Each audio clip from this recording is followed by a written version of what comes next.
And it came through as solar gates came through, that the solar gates are changing. And then this high-tech data storage device is essentially degaussed and all the data is erased. And when I was doing my sessions, when I was really deep in and the data was just pouring through me, this is what came through. When the field collapses, when this catastrophe occurs, some of the humans just become blank, like their memory is just completely erased. And so they're just blank. Some of the humans go mad. They just become feral, cannibalism, just violent. They're just animals, wild animals, and they're dangerous. And then some of the humans, they manage to maintain their coherence. And I think as remote viewers, that's what we're doing.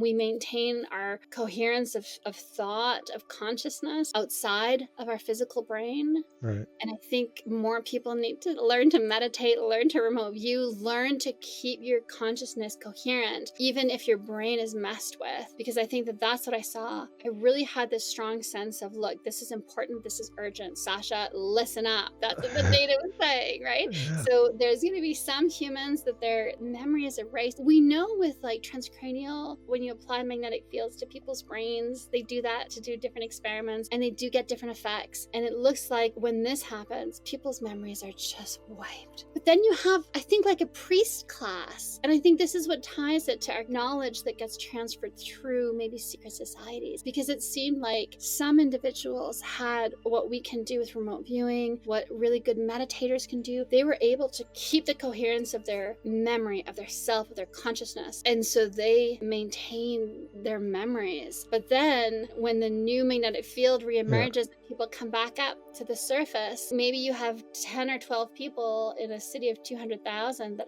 have that. So now you're trying to rebuild from the rubble, but most people around you are either wild animals or just completely memory blanked. Yeah, it would be an interesting component as to why, if there were advanced civilizations prior to the Ice Age, not only just the loss of knowledge through oral over time. Again, I don't know, like if there was some 1% of the humans were able to keep their memories out of the whole planet, like we would not, our civilization would not survive in its current form. It just wouldn't happen because it wouldn't have enough skills and knowledge and so on and so forth. They couldn't teach people fast enough to, it just wouldn't happen. But the other part of that is the potential that even if they use different technology than we use today, whatever their tech looked like, because again, if you could build these pyramids, I'm sorry, it's probably not what everybody thinks, like some simple thing where you're just using leverage and all this other stuff. I'm sure that's part of it, but I'm saying like, no, they're, in my opinion, more sophisticated than that, just from the evidence I've seen. But whatever their technology might have looked like, even if it was different from ours, if it was affected by the magnetic fields and it basically nullified or neutralized it, not only if you had some small part of the population that could actually hold on to their memories, but then they couldn't even use the technology because it was worthless, like that's like too much to actually come back from in terms of rebuilding your civilization to its former glory at least. So yeah, it's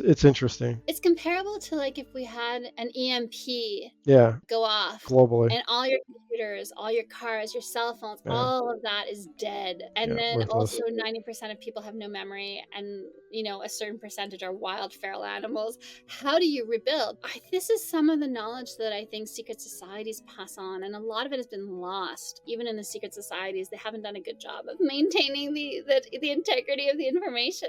This touches on the harvest. Some of this I can talk about because the data came through, and it came through like this information needs to be known. But sometimes in my sessions I get data and I do get the feeling of like, this is just for me, or you know, it's more private. I'll talk about things that are in public knowledge, I guess. People talk about the harvest of souls that's coming.